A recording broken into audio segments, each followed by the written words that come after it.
अस्सलाम वालेकुम and welcome back. हम पाकिस्तानी जब भी किसी कंट्री में लैंड करते हैं तो हमारी कोशिश होती है कि दो काम जो हैं वो फ़ौरन से हो जाएं। एक सिम लेना और दूसरा पैसे चेंज करवाना। तो आज मैं बात करूंगा सिम लेने पे, क्योंकि पैसे चेंज करवाना आपका पर्सनल मामला है। कभी भी सिम एयरपोर्ट से नहीं लेनी चाहिए, क्योंकि एयरपोर्ट पे अक्सर सिम ओवर प्राइस्ड मिल रही होती है।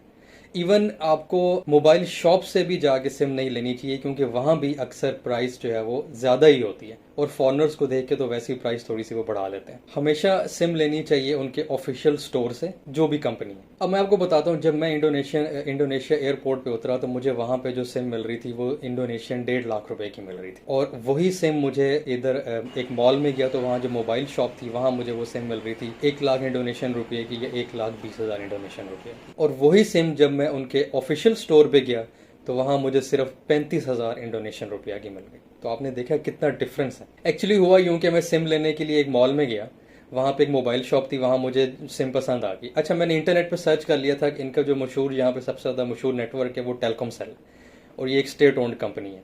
तो मैंने सोचा उसी की सिम मैं ले लेता हूँ। तो मैं उस मॉल में चला गया, वहाँ पे मैंने मोबाइल शॉप से पता किया तो वहाँ उन्होंने मुझे उसका 1 लाख रुपया इंडोनेशियन रुपया उसकी प्राइस बताई। मैंने सिम सिर्फ इसलिए नहीं ली क्योंकि वहाँ पे जो नंबर अवेलेबल थे वो मुझे पसंद नहीं आ रहे थे। तो वहाँ पे जो खातून थी उसने मुझे बोला कि आप इनके ऑफिशियल स्टोर पे चले जाए, वहाँ से आपको आपकी पसंद का नंबर मिल जाएगा। I was like okay. तो उनसे मैंने एड्रेस लिया और उसके बाद मैं इनके ऑफिशियल स्टोर पे पहुँच गया। जब मैं वहाँ पहुँचा तो वहाँ से मुझे अपनी पसंद का नंबर भी मिल गया, और सिर्फ सिम मुझे 35,000 रुपये इंडोनेशियन रुपया की मिल गई। उन्होंने मेरे से सिर्फ मेरा पासपोर्ट मांगा, मेरी डिटेल्स एंटर की और उसके बाद मुझे सिम दे दी। यहाँ पे टेलकॉम सेल के अलावा और भी नेटवर्क्स हैं, फॉर एग्जाम्पल एक्सेल, इंडोसैट, IM3। अब मैं आपको एक मजे की स्टोरी सुनाता हूँ। मैंने टेलकॉम सेल की सिम ले ली और मैं उसको यूज कर रहा हूँ। जब भी मैं बात कर रहा होता था उस पर, स्पेशली व्हाट्सएप की वीडियो कॉल जब कर रहा होता था, तो आगे से कंप्लेंट आती थी कि आपकी पिक्चर क्लियर नहीं। तो मैं कहता था सिग्नल्स भी पूरे हैं, सब कुछ है, ओके फाइन। मैं एक दिन एक मॉल में गया, वहाँ पे जो कैशियर था उसको मैंने बोला कि यहाँ मॉल में अगर वाईफाई है तो वो मुझे कनेक्ट करवा दें। अब यहाँ पे क्योंकि एक लैंग्वेज बैरियर है, जैसे कि मैंने आपको पहले भी एपिसोड्स में बताया, तो उसको शायद समझ नहीं आई या आई डोंट नो, उसने एक वाईफाई नेटवर्क मेरे साथ कनेक्ट कर दिया। जब मैं उसके साथ कनेक्ट हो गया, मैंने फौरन व्हाट्सएप कॉल की और मैं उससे दूर चला गया उस मॉल के अंदर। तो मुझे एकदम फील हुआ कि मेरा नेट जो है वो डिस्कनेक्ट हो गया। देन आई रियलाइज्ड कि मेरा ख्याल है उसने अपना हॉटस्पॉट मेरे साथ कनेक्ट किया था।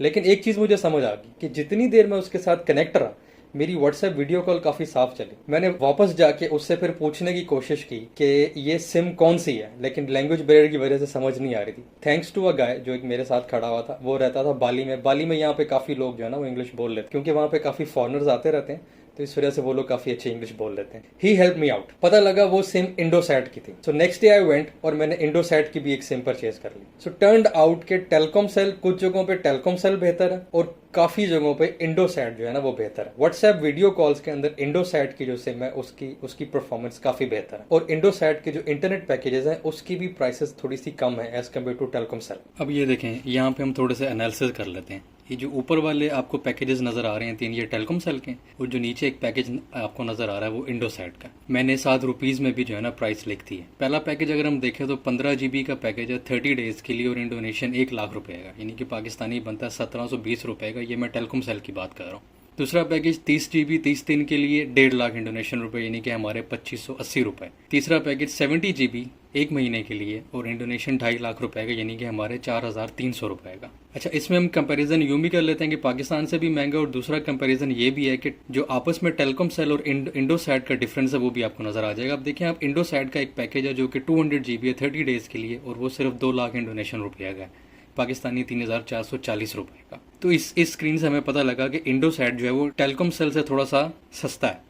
अच्छा, अब हम कुछ और इंटरनेट पैकेजेस देख लेते हैं और हम इनको कंपेयर करते हैं पाकिस्तान से। इस स्क्रीन में आप देख सकते हैं कि जो पहला इंटरनेट पैकेज है 20 GB, वो सिर्फ 14 डेज के लिए और 600 रुपए का पाकिस्तानी, इंडोनेशियन 35,000 का। दूसरा पैकेज 8 GB 28 दिन के लिए, पाकिस्तानी 515 और इंडोनेशियन 30,000 रुपए। और तीसरा पैकेज 20 GB 28 दिन के लिए 50,000 इंडोनेशियन और 860 रुपए हमारे बनते हैं इसके। जबकि पाकिस्तान में यूफोन आपको 500 रुपए में 100 GB जो है वो इंटरनेट दे रहा है, और उसमें 100 मिनट्स भी हैं ऑफ नेट। और उसके बाद जो जोंग है वो आपको दे रहा है 2100 रुपए में 200 GB internet, 200 of net minutes, 20,000 Jong minutes और 20,000 SMS। तो पाकिस्तान का इंटरनेट जो है एज कम्पेयर टू इंडोनेशिया बहुत सस्ता है। और इस सब के अलावा इंडोनेशिया में कुछ ऐसी जगह भी हैं या कुछ ऐसे टाइम्स भी हैं जब आपका इंटरनेट जो है वो काम नहीं करता। जैसा कि आप इस पिक्चर में देख सकते हैं कि इस वक्त ऊपर ई लिखा आ रहा है, एच डेटा, और ये इंडोसैट की सिम के ऊपर है। या उसके अलावा अगर आप हाई राइज बिल्डिंग्स में रहते हैं यहाँ पे, तो वहाँ पे भी आपको ये प्रॉब्लम अक्सर फेस करना पड़ सकता है कि आपके जो इंटरनेट के सिग्नल्स हैं वो सही, या तो सिग्नल सही नहीं आएंगे या फिर इंटरनेट आपका सही नहीं चलेगा। तो इंडोनेशिया में भी इंटरनेट का इशू है और ऊपर से फिर इंटरनेट महंगा भी है। So this was the story of buying a SIM, actually 2 SIMs. So the moral of the story is always buy a SIM from the official store, ताकि आपको प्राइस भी सही मिल जाए और आपको आपकी पसंद का नंबर भी मिल जाए। So thank you so much and मिलते हैं नेक्स्ट एपिसोड में।